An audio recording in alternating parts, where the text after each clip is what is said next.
चलो सब ध्यान से सुनेगा। आज अच्छा टॉपिक पढ़ा होगा, एकदम ध्यान सुनेगा। कॉपी तो बंद रखो, सब कॉपी तो बंद रखेगा, ध्यान से खाली सुनेगा। लास्ट क्लास में हम लोग सवाल कराए थे, जहां तक हमको याद है कि एक रस्सी है, उसको आगे खींच रहे हैं F2 से, पीछे खींच रहे हैं, और F2 बड़ा है F1 से। पीछे लगाओ तो बोला, आगे खींच रहे हैं F2 से, पीछे खींच रहे हैं F1 से, और F2 बड़ा है F1 से। तो बताओ कि एक से दूरी पर, कितना दूरी पर कितना टेंशन होगा। तो एक बहुत सी बार बताए थे कि जहां पर टेंशन निकालना वहां पर एक रस्सी लगवा लो और यही पता करने का प्रयास करो कि रस्सी में कितना टेंशन है। जो टेंशन रस्सी में समझो वही टेंशन अंदर में वो रस्सी महसूस कर रहा होगा, रोप। ठीक, अब हम जो कहानी पढ़ा रहे हैं थोड़ा अच्छा कहानी है, ध्यान से सुनेगा तो बड़ा बड़ा सवाल सोल्व करने में तुमको दिक्कत नहीं होगा, बड़ा बड़ा सवाल भी जल्दी सोल्व होगा। कहानी हमको बहुत ज्यादा हार्ड नहीं है। हम लोग एक टॉपिक लिख रहे हैं, frame of reference. Frame of reference, frame of reference, ध्यान समझना। रिफरेंस का मतलब है कि जैसे कि मान लिया जाए कि आप कोई काम मतलब कि करवाने के लिए गए हमारे थ्रू, बंद करो सब। मान लिया कि आप कोई काम करवाने के किसके थ्रू, हमारे थ्रू। तो वहां जाके बोल भी कि सर भेजे हैं, मतलब हम क्या हुए, रिफरेंस। रिफरेंस न हो लिए हमारे थ्रू, मतलब आप जाकर जिनको बताए हैं कि सर भेजे हैं, आपके कहने का अर्थ यही है कि आप हमको वैसा ही नजरिया से देखिए जैसे कि आपका सर के साथ रिलेशन है कि नहीं। सर के साथ जैसा व्यवहार है आप समझिए कि आप हमको उसी नजरिया से देखिए, वही रिफरेंस है। समझे कि सर काम कर रहे हैं, आप नहीं कर रहे हैं, सर काम कर रहे हैं हमारा, है कि नहीं। या तो आप ही समझ लीजिए कि आप हमारा काम नहीं कर रहे हैं, सर का काम कर रहे हैं। ये कहने का मतलब रेफरेंस देने का मतलब ही होता है कि नहीं। आप किसी आदमी को, मैंने किसी आदमी का रेफरेंस देते हैं कोई काम कराने के लिए कि फलना भैया भेजल की है, मतलब या तो आप यही कहना चाह रहे हैं कि आप इस समझ के काम कीजिए कि वही आदमी आपके सामने है कि नहीं। या तो आप ही समझ लीजिए भाई कि मतलब उनके साथ जैसा आपका रिलेशन है वैसा व्यवहार मेरे साथ भी आप करिए, सही कि नहीं। ये रेफरेंस हुआ, क्या हुआ, रेफरेंस। समझ आया कि नहीं बात। ठीक, फ्रेम ऑफ रेफरेंस दो तरह के होते हैं। कितने तरह होते हैं, दो तरह के। एक होता है इनर्शियल फ्रेम, कौन फ्रेम, इनर्शियल फ्रेम, और एक होता है non inertial frame, non inertial frame. हम सबका स्पष्ट करेंगे, हम सबको क्या क्या क्या कह रहा है सब। इनर्शियल फ्रेम, इनर्शिया मतलब जड़त्व, इनर्शिया मतलब जड़त्व, और इनर्शिया मतलब जड़त्व, और जड़त्व का मतलब कि एक वस्तु जो अपनी अवस्था में कोई बदलाव नहीं ला रहा है, यही ना जड़त्व है भाई। इनर्शिया क्या है, इनर्शिया का मतलब हम कहते हैं कि कोई बड़ी इनर्शिया में है, इसका मतलब उसकी अवस्था, वो अपनी अवस्था को बनाए रखना चाहता है, ये इनर्शिया है कि नहीं। इसका मतलब अगर कोई बड़ी अपनी अवस्था पर कायम है, अपनी अवस्था पर कायम है। अवस्था दो ही तरह की होती है, एक विरामावस्था रेस्ट, और एक यूनिफॉर्म मोशन, माने एक समान वेलोसिटी से आप जा रहे हैं, 10 से तो 10 से परमानेंट की दिशा में जा रहे हैं, ये भी आपकी एक अवस्था है, सही कि नहीं। तो इनर्शियल फ्रेम का मतलब ये हुआ कि आपका जो स्टेट है चेंज नहीं होना चाहिए, आपकी अवस्था में कोई बदलाव। इनर्शिया कहता है कि कोई वस्तु अपनी अवस्था पर कायम रहना चाहती है, यही नहीं इनर्शिया। इसका मतलब अपनी अवस्था को बदलना। तो अगर कोई व्यक्ति अपनी अवस्था में बदलाव नहीं कर रहा है तो उसे बोला जाएगा कि उसकी किस फ्रेम में है, इनर्शियल फ्रेम में है। कौन फ्रेम में है, हाँ। और स्टेट में बदलाव नहीं होने का मतलब आपको बहुत बार हम ये बात बताए थे कि स्टेट नहीं बदलने का मतलब तुम समझो कि वेलोसिटी नहीं बदल रहा है। पहला लेक्चर में जाके देखना, शुरुआती वाला, मतलब जब हम लेक्चर मैंने पढ़ा रहे थे न्यूटन्स लॉ ऑफ मोशन, तो आपको यहीं से कहानी शुरू किए होंगे कि स्टेट का मतलब अवस्था, अवस्था का मतलब समझो वेलोसिटी। अगर कोई आदमी अपना वेलोसिटी बढ़ा रहा है, 5 से 10 कर रहा है, समझो अवस्था बदल गया। 10 से 5 किया, अवस्था बदल गया, क्योंकि इस समय वेलोसिटी का मैग्नीट्यूड बदल गया। या तो कोई आदमी 10 की स्पीड से जा रहा है इस डायरेक्शन में, मुड़ गया इस डायरेक्शन में, ये भी अवस्था क्या हुआ, बदल गया, क्योंकि क्या बदला वेलोसिटी का डायरेक्शन। तो या तो वेलोसिटी का मैग्नीट्यूड बदल जाए या तो उसका डायरेक्शन, हम लोग बोलते हैं कि अवस्था बदल गया, सही कि नहीं। और हम लिखेंगे कि अवस्था बदलना, इसका मतलब वेलोसिटी में कोई बदलाव, इसका मतलब वेलोसिटी क्या होना चाहिए, और वेलोसिटी कांस्टेंट का मतलब एक्सीलरेशन जीरो। वेलोसिटी कांस्टेंट का मतलब एक्सीलरेशन जीरो, समझ आ रहा है कि नहीं। अच्छा, एक्सीलरेशन जीरो, इसका मतलब तुम समझ लो कि अगर कोई आदमी जिसका एक्सीलरेशन जीरो है कि नहीं, कोई आदमी ऐसी जगह पर खड़ा है जिसका एक्सीलरेशन कितना है, जीरो, तो उस आदमी को बोला जाए कि आदमी किस फ्रेम में है। एक्सीलरेशन जीरो होने का दो मतलब होता है भाई, या तो क्या रहेगा, या तो वेलोसिटी, पता है कि नहीं। अगर किसी आदमी का एक्सीलरेशन जीरो है, किसी कार का एक्सीलरेशन जीरो है, इसका मतलब या तो वो कार रेस्ट में है या तो वो कार एक समान वेलोसिटी से जा रहा है। तो आप अगर एक रुका हुआ कार के अंदर बैठ करके आप किसी चीज को देख रहे हैं तो हम बोलेंगे कि आप इनर्शियल फ्रेम में हैं।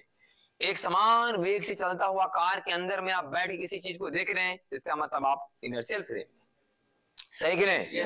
एक कार जा रहा है 10 की स्पीड से, आप उसके अंदर बैठ के किसी चीज को देख रहे हैं, इसका मतलब आप कहां से देख रहे हैं, इनर्शियल फ्रेम से, क्योंकि आप में कोई एक्सीलरेशन नहीं है।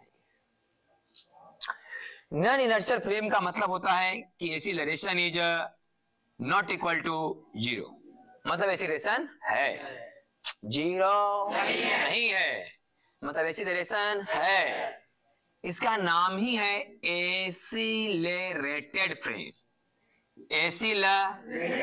मन वैसा फ्रेम जिसमें एक्सीलरेशन है, जिसमें एक्सीलरेशन है, उसे बोलते हैं नॉन इनर्शियल। नॉन इनर्शियल मतलब ये अपनी अवस्था पर कायम नहीं है, अपनी जरूरत को बना के रखे हुए नहीं है, इसकी अवस्था में बदलाव हो रहा है। और अवस्था में बदलाव होने का मतलब क्या हुआ, अवस्था में बदलाव होने का मतलब उसमें क्या है ना, त्वरण। अवस्था में बदलाव होने का मतलब वेलोसिटी का बदलना, और वेलोसिटी के बदलने की दर को क्या बोलते हैं, त्वरण।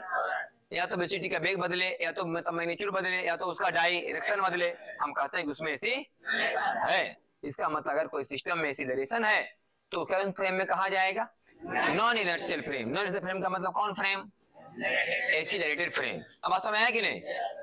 अगर आप किसी कार के अंदर बैठ करके किसी चीज को देख रहे हैं और वो कार चल रहा है ऐसे एक्सीलरेशन में, इसका मतलब कौन फ्रेम में है। और अगर आप एक कार के अंदर में बैठ किसी चीज को देख रहे हैं और कार एक समान वेग से जा रहा है, इसका मतलब आप, क्या समझ में आया कि नहीं। नॉन इनर्शियल का मतलब एक्सीलरेटेड, त्वरण वाला। नॉन इनर्शियल का मतलब एक्सीलरेटेड, त्वरण वाला। त्वरण है, इनर्शिया में वो नहीं है, इनर्शिया में नहीं है, जड़त्व में नहीं है, अपनी अवस्था पर कायम नहीं है, अवस्था बदल रहा है, मैंने वेलोसिटी में बदलाव हो रहा है। वेलोसिटी बदलने का मतलब उसमें त्वरण है। इसको बोला जाता है इनर्शियल फ्रेम का मतलब नॉट एक्सीलरेटेड, नॉट माने इसमें एक्सीलरेशन, इसमें एक्सीलरेशन नहीं है कि नहीं, इसमें एक्सीलरेशन नहीं है, जीरो है। मेरा बात समझ में आया कि नहीं। तो अभी हम मोटा मोटी इतना ही बात आपको समझाए हैं कि अगर कोई आदमी रेस्ट में होकर किसी चीज को देखता है, या तो एक समान वेग से चलता हुआ किसी सिस्टम के अंदर बैठ करके देखता है, तो हम समझते हैं कि वह इनर्शियल फ्रेम है। लेकिन कोई आदमी किसी ऐसे सिस्टम के अंदर बैठ के देख रहा है, ऐसे फ्रेम के अंदर घुस करके देख रहा है जो खुद ऐसी एक्सीलरेशन में है, तो हम कहते हैं कि आदमी कहाँ है। इतना कहानी समझ में आया कि नहीं। सबसे इंपॉर्टेंट पॉइंट, इनर्शियल फ्रेम से देखने पर Newton's law of motion valid है, मतलब सत्य है। आप वहां पर लगा सकते हैं कि फोर्स बराबर मास इनटू एसी, हाँ, इनर्शियल फ्रेम से देखने पर। नॉन इनर्शियल फ्रेम में Newton's law of motion valid नहीं है। Newton's law of motion is not valid. Newton के गति के नियम यहां पर वैलिड नहीं है। न्यूटन की गति के नियम कहां वैलिड हैं, इनर्शियल फ्रेम में। एग्जांपल के द्वारा सब समझाया जाएगा। तो इनर्शियल फ्रेम में Newton's law of motion valid है, लेकिन नॉन इनर्शियल फ्रेम में Newton's law of motion valid नहीं है। ये चीजों को आप समझिए एग्जांपल से। जैसे कि मान लिया जाए कि एक छत में एक रस्सी के सहारे एक 10 किलोग्राम का वस्तु लटका हुआ है। एक छत में रस्सी के सहारे 10 किलोग्राम का वस्तु क्या है, और एक आदमी यहाँ पर खड़ा होकर के इन चीजों का आकलन कर रहा है, जिसको बोलते हैं ऑब्जर्वर। क्या बोलते हैं इसे? ऑब्जर्वर मतलब प्रेक्षक। तो पढ़ा हाइट एंड डिस्टेंस में नहीं कि प्रेक्षक यहाँ पर खड़ा होकर जहाज को देखता है तो ओनियन को इतना पाता है, ऐसा ना है? हाँ, तो ऑब्जर्वर का मतलब प्रेक्षक। तो ये तो रेस्ट में है, क्या ही बताओ, रेस्ट का मतलब इनर्शियल है कि नॉन इनर्शियल? अरे इनर्शियल है कि नॉन इनर्शियल? इनर्शियल है। समझ आया कि नहीं? ये चीजों को देखता है। बोले क्या क्या देखता होगा? बोले बेसिक बेसिक बात जो आप समझते हैं, इसको लगता होगा कि चलो भाई एक गुरुत्वाकर्षण बल तो जरूर लगता होगा। अरे बोल क्या न्यूटन? क्या कहीं कांटेक्ट है? क्या रस्सी है? हाँ, टेंशन बराबर है। इसको लग रहा है कि वस्तु क्या है? बोले रेस्ट में। हम यहाँ पर खड़ा होकर वो लटका हुआ वस्तु को देख रहे हैं कि वस्तु और हमारे बीच की दूरी क्या चेंज हो रही है। इसका मतलब हमारे रिस्पेक्ट में वस्तु में कोई बदलाव, अपना पोजीशन नहीं बदल रहा है हमारे रिस्पेक्ट में। सही कि नहीं? इसका मतलब हमारे रिस्पेक्ट में क्या है? रेस्ट में। बात समझ आया कि नहीं? हमारे लिए वस्तु क्या है? इसका मतलब हमको लगता होगा कि T बराबर 100, T बराबर 100 न्यूटन, क्योंकि रेस्ट में है। इसका मतलब ऊपर का बल नीचे का बल, तो T बराबर क्या न्यूटन? 100 न्यूटन। सही कि नहीं? इसी सवाल को कोई दूसरा आदमी सॉल्व करता, जरा ध्यान से समझना, यही मेन पढ़ाई है हमारा। अब इसी सवाल को एक छत में लटका हुआ 10 किलोग्राम के ब्लॉक के बारे में, अच्छा एक की बात आप थोड़ा और समझने के लिए, अच्छा करने के लिए आपको बता रहे हैं। क्या आप ये बात थोड़ा देर के लिए मान लो कि जो रस्सी है ना, ये 100 न्यूटन बर्दाश्त कर सकता है। क्या न्यूटन? 100 न्यूटन। उससे ज्यादा बर्दाश्त नहीं। मनेरा में 10 किलो लटका सकता है, उससे ज्यादा नहीं। 10 किलो से मान लो कि ज्यादा लटकाएं तो रस्सी क्या हो जाएगा? टूट जाएगा। हाँ, ऐसा मान के चलो। अब हम कितना लटकाए हैं? 10 किलो, तो क्या न्यूटन बल लगता होगा? 100 न्यूटन। तो टेंशन का मान कितना है? 100। क्लियर है बात? और वैसे रस्सी लटका हुआ है जो 100 न्यूटन बर्दाश्त कर सकता है, ज्यादा बर्दाश्त, ऐसा मन में विचार बना के चलना है। तो ठीक है भाई। अब कहानी का दूसरा हिस्सा यह है कि मान लें एक बिल्डिंग है। क्या? एक बिल्डिंग है। मान लें एक बिल्डिंग है, कै तल्ला कर दियो? 4 तल्ला। कै तल्ला? आल्ला 4 तल्ला। आल्ला मान लिया जाए कि 4 तल्ला पर से एक आदमी खड़ा था, आई बेचारा कूद गया। क्या हो गया? Free fall. कूद गया मतलब फ्री फॉल, स्वतंत्र रूप से गिरता जा रहा है। इसका मतलब 10 मीटर पर सेकेंड स्क्वायर के एक्सीलरेशन से गिर रहा होगा। सही कि नहीं? कितना से? 10 मीटर पर सेकेंड स्क्वायर के एक्सीलरेशन से गिर रहा होगा। अब बताओ कि इनर्शियल हुआ कि नॉन इनर्शियल? ये क्या हुआ? नॉन इनर्शियल, क्योंकि इसमें एक्सीलरेशन है। इसमें क्या है? हाँ। अब इस सवाल को सॉल्व करता है नीचे गिरते गिरते, ये रुक करके चीजों को समझ रहा है और ये गिरते गिरते चीजों को समझ रहा है। अब तुम मान लिया जाए कि बिल्डिंग पर से कूद गया, तो तुमको लगेगा, अब तो बताए कि रिलेटिव वेलोसिटी में, कि जो आदमी देखता है उसे लगता है कि हम तो रेस्टे में हैं।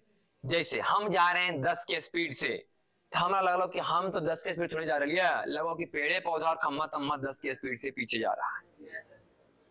बोले कि नहीं? रिलेटिव वेलोसिटी में कि अगर आप जा रहे हैं 10 के स्पीड से रोड पर, आपको लगता है कि हम नहीं जा रही हो, खम्मा तम्मा रोड तोड़ जा रहे हो सब 10 के स्पीड से। नहीं, ये बेचारा ऊपर से कूदा होगा, नीचे जा रहा है 10 के एक्सीलरेशन से कि 10 के स्पीड से। इसको लग रहा कि बिल्डिंग में जा रहे हो सब 10 के एक्सीलरेशन से। सही कि नहीं? तो भैया के बुझाया कि हो वाला जा रहा है 10 के एक्सीलरेशन से। सही कि नहीं? इसको कि हम नहीं गिर रहे 10 के स्टेशन से, बगल वाला सब बिल्डिंग कहाँ जा रहे हो सब ऊपर। 10 कैसे, इसको ऐसा बुझा रहा होगा। सही कि गलत? समझ आ रहा है कि नहीं? और मोटा मोटी आप बात जो आप जानते हो जानना करते हैं, यहाँ कई न्यूटन और यहाँ टेंशन, तो भैया का लग रहा है कि कहाँ जा रही, ऊपर कौन खींचता वगैरह, तो टी माइनस 100, टी माइनस बराबर मास इंटू टी बराबर इस आदमी के हिसाब से रस्सी में टेंशन कितना है, जबकि हम तोरा बतेलू कि 100 न्यूटन बर्दाश्त करे वाला है। अगर एक लग रहा है कि 200 न्यूटन टेंशन है, एक मतलब तक हिसाब से रस्सी कब का टूट गया होता, टूट जीता है। ऐसा नहीं भाई कि रस्सी लटकल हो तोरा ऊपर गिरे चलते टूट गए, ऐसे होते, ये तो टूटते तो नहीं है, ये तो ऐसा ही है। एक मतलब इसके हिसाब से आंसर गलत है कि नहीं? अरे गलत है कि नहीं? न्यूटन मोशन लगा दे लिए, कहानी हो गई सब उल्टा पुल्टा। अब बात बुझाया कि न्यूटन ऑफ मोशन वैलिड नहीं है, यहाँ लगी ना न्यूटन ऑफ मोशन जी। हमरा लग रहा भाई को देखने की जा रहा 10 से कहाँ ऊपर, तो लगे फॉर्मूला न्यूटन ऑफ मोशन वाला कि आगे जा रहा भाई तो आगे वाला फोर्स घटाओ पीछे वाला फोर्स बराबर मास इंटू ऐसे, तो 10 है कि 100 उधर 100 इधर कितना हो गई। अब बताएं ये तो 200 बर्दाश्त कर रहा है, ऐसा रस्सी लगवे लिया जगह में कितना बर्दाश्त कर रहा है 100 तो इसके हिसाब से रस्सी तो गलत सॉल्यूशन दिया कि नहीं दिया, क्योंकि यहाँ Newton law of motion valid नहीं है। हम ये कह रहे हैं कि हम जो हिसाब किताब किए हैं ये करेक्ट है, ये क्या है, इसमें कोई गड़बड़ी नहीं है, कैलकुलेशन करने में कोई गड़बड़ी नहीं है। Newton law of motion valid नहीं है, न्यूटन लॉ ऑफ वैलिड नहीं है, ये कैलकुलेशन में गड़बड़ी नहीं है। अगर तो कोई बोले कि ऊपर लग ले टी नीचे 100 और ऊपर जा रहे 10 है तो इसीलिए लिख भाई, हाँ ये लिखने में कोई गड़बड़ी लिखने के तरीका में गड़बड़ी नहीं है। अगर कोई लगाएगा तो ऐसे ही लगाएगा, लेकिन बात है कि लगाना ही नहीं है कि नहीं? लगाएंगे तो ऐसे ना लगाएंगे न्यूटन लॉ ऑफ मोशन, तो लगाने की प्रक्रिया में गड़बड़ी, अगर कोई लगाएगा तो ऐसा ही लगाएगा, ये बात सही है, लेकिन लगाना ही नहीं है आपको। अगर किसी एक्सीलरेटेड फ्रेम से किसी क्वेश्चन को सॉल्व किया जाता है तो न्यूटन लॉ ऑफ मोशन लगाना नहीं, लेकिन आप अगर लगाना चाहते हैं तो ऐसे लगाइएगा, तो लगाने के तरीका में कैलकुलेशन में कोई गड़बड़ी नहीं है। जिसे हम कह लिया कि एक वेक्टर इधर है 4, एक वेक्टर इधर गया 3, तो आंसर आओ ना 5। आपको बोलो कि नहीं सर 4 3 7, तो हम कहे कि देखिए तोरी कहना गलत है ना कि 4 3 7 नहीं होते, ये सही हो, लेकिन यहाँ पर 4 3 7 करने का ये तरीका ठीक नहीं है। मेरा बात बुझाया कि नहीं? हम कहले कि एक बल लग रहा है 4 न्यूटन इधर, एक बल 3 न्यूटन इधर, ऐसे कितना आना चाहिए 5 आना चाहिए फोर्स के वेक्टर नहीं जी। वो बोलो कि बच्चा कहने सर 4 3 7, हम बोल भी ठीक भाई ये ठीक हो तो कहना कि 4 3 7 क्यों गड़बड़ है, ये तो सही है ना जी कि 4 3 बोल भाई नहीं, एकरा में अलजेब्रा के नियम डायरेक्ट बोले वेक्टर के नियम एकरा में लगवल जा है। समझ आया कि नहीं? वही बात हम समझा रहे हैं। हमारा ये कहना गलत नहीं कि आपका कैलकुलेशन करने का तरीका गलत है, आप किए हैं वो सही किए हैं, ऐसी कोई भी करेगा, लेकिन हमारा ये कहना है कि यहाँ पर न्यूटन लॉ ऑफ मोशन लगाना ही सही बात नहीं है। अब बात समझ में आया कि नहीं? लिखो पहले इसको, नहीं तो रुक जाओ पहले, तो कंप्लीट कर देते हैं पहले, तो लिखेगा सुनो पहले सब आओ इसको क्लियर करते हैं, खत्म करेंगे। तो सवाल कहां जाके फंस गया हम लोग का भाई कि अगर कोई एक्सीलरेटेड मोशन है, कौन मोशन है, हाँ एक्सीलरेशन में कोई आदमी चल रहा है और अगर न्यूटन लॉ ऑफ मोशन लगाता तो सवाल का सही आंसर एक मतलब कि वो आदमी कभी नहीं सॉल्व कर पाएगा उस सवाल को, बोले कर पाएगा, उसके लिए कंसेप्ट सिखा रहे हैं। उसके लिए हम एक आज तरीका सिखाने जा रहे हैं कि यहो आदमी को लगेगा कि कई न्यूटन 100 न्यूटन, इसके लिए हम एक कंसेप्ट सिखाने जा रहे हैं। और ये कंसेप्ट कहाँ लागू होगा? नॉन इनर्शियल फ्रेम में। कहा? आज हम आपको सिखाने जा रहे हैं कॉन्सेप्ट ऑफ स्यूडो फोर्स। आज क्या सीखने जा रहे हैं हम लोग? कंसेप्ट ऑफ जो कहां लगता है? नॉन इनर्शियल फ्रेम में, नॉन इनर्शियल फ्रेम में। अगर आप नॉन इनर्शियल फ्रेम में क्वेश्चन को सॉल्व कर रहे हैं, मतलब आप खुद एक्सीलरेशन में रहते हुए क्वेश्चन को सॉल्व कर रहे हैं, तो आपको एक कंसेप्ट सीखना पड़ेगा, कौन concept? Concept of pseudo force. कौन फोर्स? स्यूडो का मतलब ही होता है झूठा। स्यूडो का मतलब हाँ, नहीं बोल के झूठे बोल रहे लो, ये तरक्की का है लोग कि फेंक रहे लो, ठीक है साहब, ये हो गया फेंकू फोर्स। कौन फोर्स? हाँ, झूठे के। स्यूडो का मतलब क्या होता है? झूठा। स्यूडो मतलब एक वास्तव फोर्स लग नहीं रहा है, आपके देखने के नजरिया के हिसाब से हम लगवाएंगे एक फोर्स। कौन फोर्स? Pseudo force. ये वास्तव में फोर्स है? It is not a force, it is not a actual force. ये कोई वास्तव में फोर्स नहीं है, it is a mathematical term. Mathematical term, ये बस एक मैथमेटिक्स का कोई टर्म है, समझ लो बस। ये कोई फोर्स है? हाँ, पर सिलेबस को आसान बनाने के लिए जब कोई आदमी नॉन इनर्शियल फ्रेम में होता है तब वो किस तरीका से क्वेश्चन को सॉल्व कर पाएगा, उसके लिए आपको सिखाने जा रहे हैं स्यूडो फोर्स। कोई वास्तव में फोर्स है नहीं, इसके नजरिए के हिसाब से फोर्स काम करता है। हमारे हिसाब से कोई फोर्स एक्स्ट्रा है एकरा पर, ये फोर्स नहीं है, एगो ग्रेविटेशन है, एगो टेंशन, लेकिन एकरे हिसाब से एगो और फोर्स इस पर लगना चाहिए। जो आदमी नॉन एसिलेटेड फ्रेम में है उसके हिसाब से एक और फोर्स लगना चाहिए। आपको थोड़ा समझा देते हैं चीज को एग्जांपल देकर के। जैसे कि आप मान लिया जाए कि जैसे नहीं मतलब कि दुर्गा पूजा में सब मेला घूमने जाए, आठवीं के एकदम 3 ढेरमा ढेनी आगे बैठा ललकाओ, अपने चेहरे का होकर मलकिनी पीछे बैठा लो। अब मान लिया जाए कि मेला घूमने जा रहा तो वो चाहेगा कि एसेटर कम दिए, ये तो मलकिनी नीचे है कि नहीं, तो उसमें क्या सुना पहले, जैसे कि मान लिया कभी कभी गलती से पड़ गया एक्सीलरेशन ज्यादा और गिर गया नीचे और लग कोई ढकेल दलकाओ।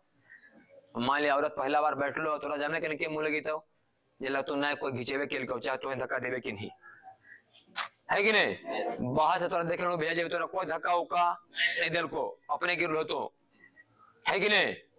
लेकिन तुम जब यहाँ पे जाकर के फिर से बैठ के देख में तो तोरो लगता कि नहीं, लगा कि जब जब ऐसे डरवा दे तब तक कोई लगा धक्का मार रहा पीछे, है कि नहीं। हाँ, आप जब जब आपको भी जाकर वहां बैठ कर चीज महसूस करना पड़ेगा। तो चलो झूठी बोल रहे लोग कि पीछे धक्का दिल को, तो जाके बैठ के देखी तो नहीं भैया सही में जब जब देर ऐसे था तब तक धक्का पीछे की ओर लग रहा है कि नहीं। तो हमारे हिसाब से क्या वो झूठे है कि नहीं, लेकिन जब जाके बैठ के देखा ले तो नहीं भैया सही में एक बल पीछे की ओर काम कर रहा है। और बात समझ आया कि नहीं। इसलिए जब आप किसी एसिटेड फ्रेम में जाके बैठते हैं तो आपको ये बात मानना पड़ता है कि हम पर एक बल और लग रहा है। अरे बोल सही कि नहीं। जब आप एसिटेड फ्रेम में जाकर बैठ के देखते तो आपको ये बात मानना पड़ता है कि नहीं सही में जब जब पढ़ लो सर हमारा पर एक बल कहां लग लो। तो पहला बात तो ये बुझाया कि जिधर आपका एक्सीलरेशन है बल उसके अपोजिट लगता है, इसका मतलब स्यूडो फोर्स किधर लगाना है, जिधर आप एक्सीलरेशन में जा रहे हैं उसके अपोजिट लगाना है, सही कि नहीं। जब आप एक्सीलरेशन वाला फ्रेम में बैठ के चीज को सॉल्व करेंगे तो आप ये बात मान के चलिएगा कि हम जिस वस्तु को देख रहे हैं चाहे अपने बारे में चाहे किसी और के बारे में, जैसे तुम मैंने बैठ गया है उस पर तुमको फील हुआ ना भाई कि एक बल लगा, तो खाली अपने बारे में फील हो कि तो तो जितना मोटरसाइकिल बैठे रहे सबके बल लगा होते ये बात महसूस हो तो कि नहीं, सबके पास हो जाता होगा ना। ऐसा नहीं खाली अपने बारे में कि हमारे पर खाली बल लग लो, तो जितना आदमी मोटरसाइकिल में बैठे रहे सबके बारे में तुम सोचता होगा इसे हमारा बुझ लो भैया सबके बुझा होते तो, क्योंकि हम किनारे में ही भाई तो हमारा गिरे का चांस ज्यादा है, समझ आया कि नहीं। इसका मतलब एसिटेड फ्रेम में बैठकर जब हम चीजों को देखते हैं तो मन में एक विश्वास आपको रखना होगा कि हम पर एक फोर्स और एक्स्ट्रा काम कर रहा है जो बाहरी आदमी को दिख स्यूडो फोर्स है। कौन फोर्स है? तो स्यूडो फोर्स कैसा फोर्स पता चल गया कि नहीं। अब हम ही बताने जा रहे हैं कि स्यूडो फोर्स लगाना किधर है। स्यूडो फोर्स लिख लो पहले सब बताते हैं। चलो लिखना बाद में, देखो यहाँ पहले सब ऐसा होता लिखना। तो ये बात तो हम समझा दिए कि कॉन्सेप्ट ऑफ कौन फोर्स, स्यूडो फोर्स, कि स्यूडो फोर्स का कंसेप्ट कब लगाना होता है नॉन इनर्शियल फ्रेम में, या ये जो है उस आदमी के हिसाब से है जो कि खुद एक्सीलरेशन में है। ये कोई वास्तव में फोर्स है नहीं, अभी कहानी सुनाए भी कि आप बैठ के देखें तो आपको भी आभास होगा। अब बात है कि लगाना कैसे है, तभी एग्जाम्पल से पता चला होगा आपको कि अब जब बाइक पर बैठे और बाइक वाला दिया ऐसे आपको लगा कि हम पर कहां बल लगा, ब्रेक, अच्छा जब हम गाड़ी में ब्रेक मारते होंगे तो बल कहाँ लगता है? पीछे। तने रुक जाए जी, ब्रेक मारे से बल आगे लगे तो आप एक्सीटर धर लेते हैं, है कि नहीं? तो ब्रेक मारे से बल कहाँ लगता है? पीछे गाड़ी पर, हम लोग पर आगे झुक जाते हैं नहीं। हाँ, हेलमेट में जाकर तो थुरमा टकराई तो दिखाने की नहीं। हाँ, तो इसलिए आदमी साइड में से देखते जी, तो ऐसा नहीं कि कोई आदमी बैठा है पीछे मोटरसाइकिल पर ऐसे बैठा रहा है, ऐसे साइड से कि कहीं जाके हेलमेट में टकरा नहीं जाके बैठने की नहीं। अब यहां देखो तो स्यूडो फोर्स लगता किधर? स्यूडो फोर्स लगता किधर है पता चला ना? स्यूडो फोर्स किधर लगता है? जिधर एक्सीलरेशन होकर उल्टा कि उसी के तरफ उल्टा ना। हाँ, गाड़ी में देनी है सेटर आगे, मैंने बल लगे नहीं आगे तब तोरा पर बल लग लो पीछे। तो ब्रेक माने मैंने एक्सेशन देनी पीछे तब तोरा पर लग लो उल्टा। इसलिए स्यूडो फोर्स का फार्मूला होता है मास गुने एक्सीलरेशन ऑफ ऑब्जर्वर, मास गुने एक्सीलरेशन ऑफ, लेकिन किधर? अपोजिट डायरेक्शन में। अरे वेक्टर में माइनस का मतलब, वेक्टर में माइनस का मतलब माने ऑब्जर्वर का जिधर एक्सीलरेशन है उसके विपरीत दिशा में स्यूडो फोर्स लगाना होता है। जिधर ऑब्जर्वर का एक्सीलरेशन है, याद कर जाओ इस बात, जिधर ऑब्जर्वर का एक्सीलरेशन है उसके विपरीत दिशा में, उसके विपरीत दिशा में स्यूडो फोर्स लगाना है। अच्छा, मास किसका है? बोले बॉडी का। मास किसका है? कि ऑब्जर्वर का? बॉडी का, जिसके बारे में आप सॉल्यूशन कर रहे हैं। और फोर्स भी किस पर लगना है? बॉडी पर। मतलब कि नॉन इनर्शियल फ्रेम से देखने पर आप बॉडी पर अपने मन से कोई झुट्टे का फोर्स लगाइएगा, बॉडी पर कोई झुट्टे का फोर्स लगाइएगा। बोले किधर लगाइएगा? जिधर ऑब्जर्वर का एक्सीलरेशन है उसका उल्टा। बोले कितना लगाइएगा? तो बॉडी का मास ले लीजिएगा और ऑब्जर्वर वाला एक्सीलरेशन वह गुना करके लगाइएगा। समझ आया कि नहीं? अगर आप नॉन इनर्शियल फ्रेम में है तो झुट्टे का एक फोर्स लगाना है कि नहीं? बॉडी पर लगाना है कि नहीं? अच्छा, ये तो होली कि लगाना है। किधर लगाना है? जिधर ऑब्जर्वर का एक्सीलरेशन है उसके विपरीत, जिधर ऑब्जर्वर का एक्सीलरेशन है उसके।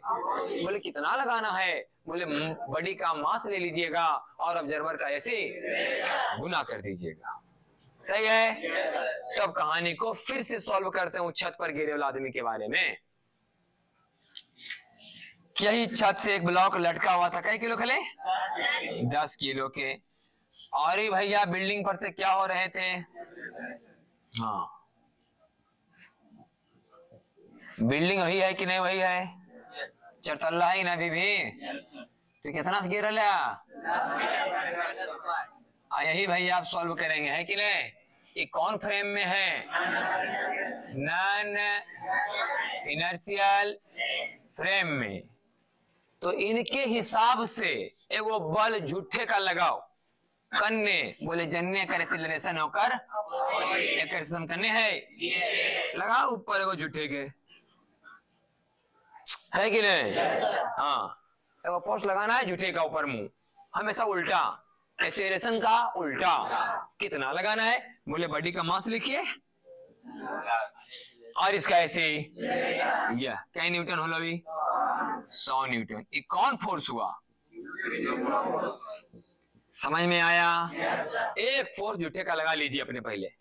किधर लगाना है, कितना लगाना है, सब बुझाए ने? अपना अपना काम करिए भाई। हम लोग 100 न्यूटन ग्रेविटेशनल फोर्स, रस्सी में टेंशन आई भैया के लग रहे कि कहाँ जा रहे हैं, अच्छी लगा ली ना? उसका लग रहा था कहाँ जा रहा है? ऊपर जा रहा है 10 से, लग रहा है और लगना भी चाहिए। आप कूद रहे हैं 10 के सेशन से तो आपका बगला सब हो जा रहा है 10 से ऊपर। अब न्यूटन लॉ ऑफ मोशन देखिए लगाते हैं कि T प्लस 100 माइनस 100 बराबर मास इंटू ऐसे T बराबर 100। T बराबर, अब भैया को भी लग रहा है कि नहीं टेंशन के मान सो रहे हो। सही कि नहीं? इसलिए जब कभी आप किसी एक्सीलरेटेड फ्रेम में हैं जिसमें त्वरण है, वहां पर बैठ के अगर आप सॉल्व कर रहे हैं, मतलब आप अगर खुद क्या है, त्वरण में, सॉल्व करने वाला क्या है, त्वरण में, तो उसके नजरिए से एक स्यूडो फोर्स झूठे का और लगाना होगा आपको। किधर लगाना, कैसे लगाना, किधर हुआ कि नहीं। इस कहानी का दूसरा एग्जाम्पल देखिए आप, ये तो मैंने किया होगा, ठीक। अब पढ़ाई खाली किसका होगा, स्यूडो फोर्स। कल तक हम लोग क्या पढ़ते रहेंगे, अब स्यूडो फोर्स। ये नहीं लिखा था, ये भी नहीं, अच्छा खैर। तो यहां लिखल था कि कॉन्सेप्ट ऑफ, लिखो लिखो लिखो लिखो, तो अनबेरा मत करो, कंसेप्ट ऑफ स्यूडो फोर्स कब लगाना है, नॉन इनर्शियल फ्रेम में। तो ऐसे लिखो, तब तक हम इधर सवाल तैयार करते हैं।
लिख लेगा तो बोलेगा कि हो गया, ऐसा नहीं कि इसी खाली रुकल रही यहाँ।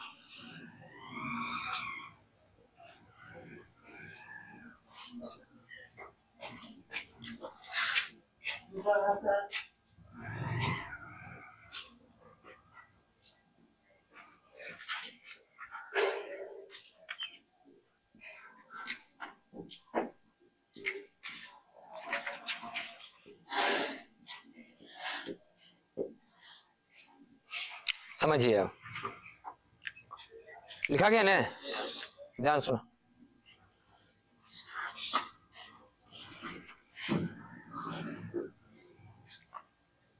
कह रहा है कोई एक बॉक्स या लिफ्ट, जो भी समझना समझ सकता है, उसमें 10 ग्राम का एक वस्तु रखा हुआ है और ये जा रहा है कितना से, 2 मीटर पर सेकेंड स्क्वायर के सी।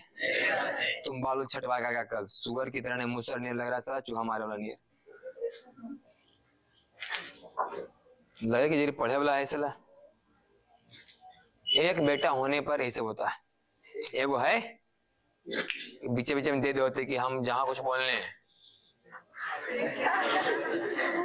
जा रही हो, हाँ घर ला आरती लेके खड़ा कि नहीं बेटा कहाँ जेबा। सुन, तो 10 किलोग्राम, क्या किलोग्राम, क्या एक बड़ी लिफ्ट में रखा लाओ, आई जा लो दूसरे ऊपर, समझिए यहाँ पर हम ही हो, तो हमरा लग लो भाई कि लो 10 किलो ऊपर जा लो कि रुकल जना लो, तोरा यहाँ से खड़ा होके दखमी 10 किलो के तो रुकल जाए तो कि लगता कि ऊपर मुझे जा ले, लगता है कि नहीं, बुझा रहा नहीं बात। अच्छा, ये रुक करके सॉल्व कर रहा है कि एक्सीलरेशन में चल के, इनर्शियल की नॉन इनर्शियल, हाँ ये भैया इनर्शियल फ्रेम में है। कौन फ्रेम में, तो स्यूडो फोर्स, इनका हिसाब से कोई स्यूडो फोर्स एरा मोटा मोटी जो बुझाओ जो लिखी कि इनका भैया के बुझा होता है कि 10 के नीचे 100 न्यूटन, ऊपर लगोते एगो नॉर्मल रिएक्शन नहीं, इनका भैया के लग लगे ऊपर में रख के खींच रहे हैं एन, नीचे कौन रोका है 100 बराबर मास इनटू, हाँ क्योंकि इनका लग रहा है कि दूसरे सिस्टम में ऊपर जा रहा है। n बराबर 120। हाँ, इनके हिसाब से नॉर्मल रिएक्शन का मान कितना है? 120। अब ई भैया सॉल्व कर रहे हैं, लिफ्टवा के अंदर जाके बैठे रहे। अब सोना बात को, सोना पहले लिफ्ट के अंदर ही जाकर के बैठ गया। बताओ ये नॉन इनर्शियल है कि इनर्शियल? क्योंकि इसमें एक्सीलरेशन है दू का, कि बक्सवे जा रहा है दू के एक्सीलरेशन से, तो सॉल्व कर ला बकरी में जाकर के बैठ गया, तो एकरो में एक्सीलरेशन है दू के। हाँ, तो इसके हिसाब से तो सबसे पहला काम कि एकरा पर एगो स्यूडो फोर्स। अरे बोल, इस सॉल्व करे वाला जो आदमी है एक्सीलरेशन में है कि नहीं? बक्सवे जा रहे दू के एक्सीलरेशन से, आदमी बक्सवा के अंदर है तो आदमी जा रहे दू के एक्सीलरेशन से, तो इसके हिसाब से स्यूडो फोर्स 10 गुने 2। एक कौन फोर्स होले? हाँ, जुटे के एक बल दिखा दिली एक हिसाब से, सही ना? बाकी जो बेसिक कहानी है आप सॉल्व कीजिए। 10 का नीचे ऊपर एगो, अच्छा एकरा की लगे कि रुक्का लगे ऊपर जा रलो, एकरा लगता है कि रुक्का लेके ऊपर जा रहे आए, रुका हुआ चला पैरवे तक तो धैले हो जी, कुछ धैले है कि नहीं? एकरा लग कि कहाँ जा रहे ऊपर। हाँ, लिफ्ट में वो आदमी जा रहे हा, तो नीचे जमीन पर से देख रहे नहीं है, तो तुम भाई लिफ्ट में ऊपर जा रहे, लेकिन लिफ्ट में 2 आदमी है, वो देख रहे कि हम रुक लिया, वो रुक ले, सही कि नहीं? तो इसके हिसाब से रुका लेके ऊपर जा रहे, मतलब n बराबर 120। अरे बोल, n बराबर ऐसे में आंसर लो, n बराबर 100। अभी कूदे वाला भैया सॉल्व करेंगे इसी चीज को फिर से, जो ऊपर से। आज बताओ ये इनर्शियल है कि नॉन इनर्शियल? एक्सीलरेशन जखनी है, जखनी हो गई वो तो झूठी को दिखाई, ये कहां कुदर लो ले 10 गुने 2, नहीं 10 गुने 10 ना, हम लोग बढ़ा देते। मास बॉडी का, मास एक्सीलरेशन ऑब्जर्वर का, इंकरेशन ना 10, तो 10 है कि 100 न्यूटन, समझाया कि नहीं? बाकी जो भूख भूखिया बुझाओ तो 10 है कि 100 न्यूटन, और यहाँ एगो n नहीं, सबसे मेन पॉइंट। गर्म पानी पियो थोड़ा, हीरो कम बनो, कान तान छाप के टोपी पहनो। इन्हें देख, मान लिया हम जा रहे हो 10 से, कितना से? 10 से। आओ तो हमारा लग लो कि सब दुनियादारी पेड़ ते ऐस भैंस जो खड़ा है सब जा रहा है पीछे 10 से, है कि नहीं? अब हम जा रहे हो 10 से, उधर से वार लो 10 से, हम वार लो 20 से, इसे पड़ा हो कि नहीं? हम जा रहे 10 से, उधर से वार लो, तो क्या लगता हो? ठीक, हम जा रहे 10 से, उधर से आ रहे 2 से, यार ले 10 से, इन्हें से यार ले 2 से, यार लग चला जा रहे 12 से। अरे बोल, यार लो 10 से, ऐसे देख लो इन्हें से 2 से, यार लग लो क्यों जा रहे 12 से। बोल समझ में आया कि नहीं? तेकर हिसाब से ऊपर कितना जा रहे 12 से, n प्लस 100 माइनस 100 बराबर मास इंटू एक्सीलरेशन 12। बुझाया कि नहीं बुझाया? n बराबर, समझ आया कि नहीं? लिखो पहले साहब।